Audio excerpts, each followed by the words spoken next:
After 2 elections in 6 months, Spanish lawmakers still can't form a government and may go more than a year without a legislature. What if it happened here?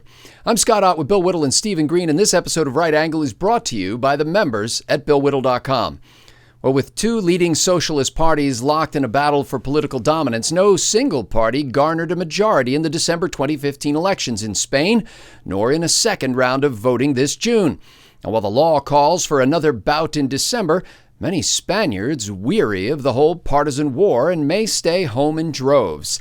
As a result, Spain's 47 million citizens have lived about 300 days with no new laws and little but a caretaker prime minister at the helm. Inter-party negotiations have collapsed. If no government forms this year, the 2016 budget will simply become the 2017 budget.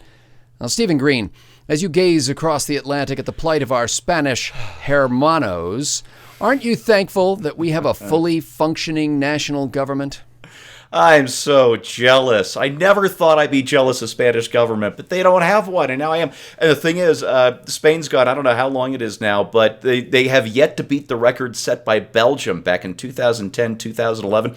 Belgium went 353 days without a government forming. And I always used to think that parliamentary systems were kind of rigged against good government, because you got to put together these coalitions. You know, you can have somebody, you can have one of these minor parties bolt your coalition, and suddenly you've got to form a new government. And if you can't, you got to hold snap elections, and it's absolute chaos. And I thought, well, you know, us here in the United States, we have this marvelous stable system where we send the same jackasses back every 2 and 6 years. And I'm like, I am so jealous. What I would do right now for a parliamentary system, at least on the House side, it wouldn't have to be on the Senate side necessarily, but a parliamentary system where, say, Speaker Ryan loses the faith of his Congress, he doesn't just lose his job, but we call a snap election and send 435 new of these SOBs,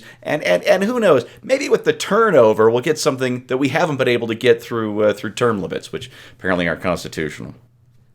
By the way, the upstart Socialist Party in Spain goes by the name Podemos, which roughly translated means yes, we can. No. Bill Whittle, despite the lack of national legislation, most government functions continue uninterrupted in Spain, in large part because most important among them are handled by 17 regional governments. Could you compare and contrast this with how our own federal government shuts down from time to time? Well, that's an interesting comparison, Scotty. What a profound question. First of all, if it dissolves down to 17 regional governments, it sounds to me like we ought to be thinking about what our 50 states should be doing, because there is so much power that's been taken from the states since the passing of the 17th Amendment. We've been over that 100 times. Yeah. But since the Senate no longer became the House of the states but became a second House of the people, it's kind of like the House of Lords and just rubber stamps legislation. So power of the states has been waning for a century now. And it would be nice to have that taken back. I mean, states have their own armed forces. They have their own air forces, you know, with the reserves. They've got control of the highways. They've got their own police force. They've got their own power plants. I think it'd be great, because I think all of these problems that we're having is this rush towards centralized federal government. So that's number one. Number two, I think the reason that it's working in Spain and not here is that because there's no government, there's no one being malicious at the wheel. There's no one trying to spite the Spanish people for their not voting for them. If we have a federal shutdown because of a budget headlock, then the Democrats will inflict as much pain on the populace as possible, as quickly as possible, in order to get the money flowing again. Classic example of this is when we saw the national parks being shut down. We didn't see any assistant deputy administrators being laid off for a few weeks. You know, we didn't see any cuts across the board, and even in defense or spending. No, we shut down the national parks because we can't afford to pay for it.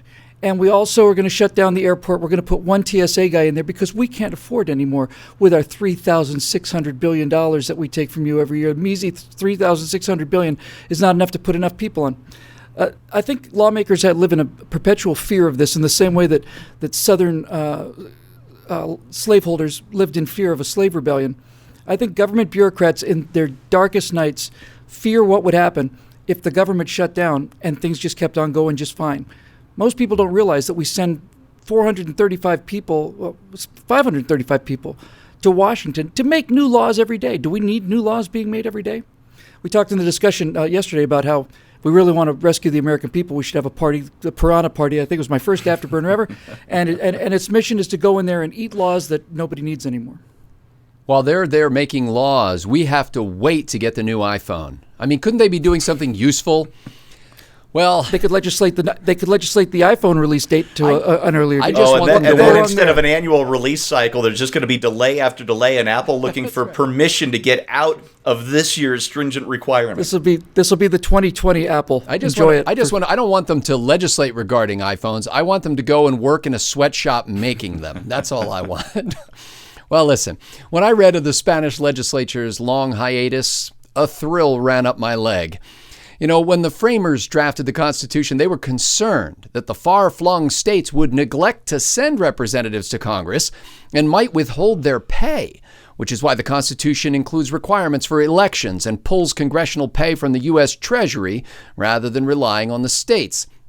The authors of the Federalist Paper argued that liberty lovers need not fear the rise of an all-powerful consolidated national government because the constitutional role of the federal government was limited to a few objects and taxation would be relatively light to maintain its modest requirements. You know, if there's any one measure that would return these United States to the framers' original idea, it would be to restore Article 1, Section 4, Clause 2 to prominence and to amend it slightly, reading as follows, quote, "The Congress shall assemble at least once in every year, and such meeting shall be on the first Monday in December, and that should be sufficient." End quote. For Bill Whittle, Stephen Green, and the Right Angle team, I'm Scott Ott. Thanks to the members at BillWhittle.com for making this happen.